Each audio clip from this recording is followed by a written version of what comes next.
Hello, and welcome to Probability Beach. I'm your host, Richard Kadrey. Sorry our studio looks so wrecked and chaotic right now. That's because it is wrecked and chaotic. In future episodes, though, you're going to see a much nicer, much cleaner look. Probability Beach, we're a small West Coast community located conveniently somewhere between San Diego and Seattle. We're not real specific on the location because we figure if you needed to know where Probability Beach was, you'd already know.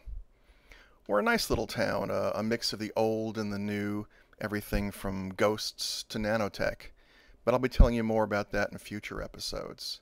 Right now, winter's coming on, and like any coastal community, one of the fierce things we encounter is fog.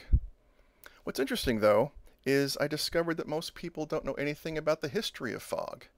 We know a lot about it here in Probability Beach. Let me tell you about it. Sandberg once said that fog comes on little cat feet. He couldn't have been more wrong. Fog lumbers in like a hungover logger at the tail end of a 4-day drunk. Fog is the embodiment of forgetfulness. It's always looking for something it lost, though it can't recall the nature or shape of the thing, or whether it really existed at all. Fog slips.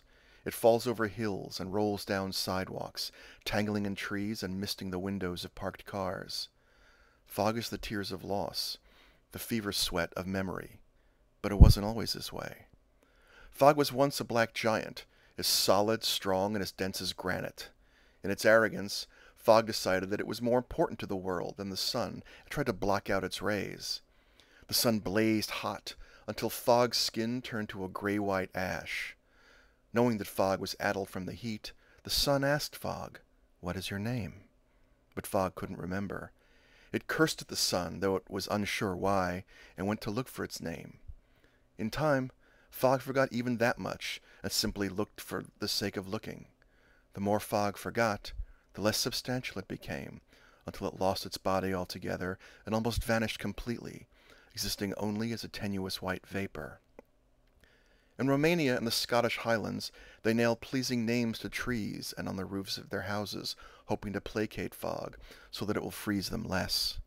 In Denmark, Vikings left the name of their enemies in the dense forests for fog to find, hoping it would freeze their enemies' hearts.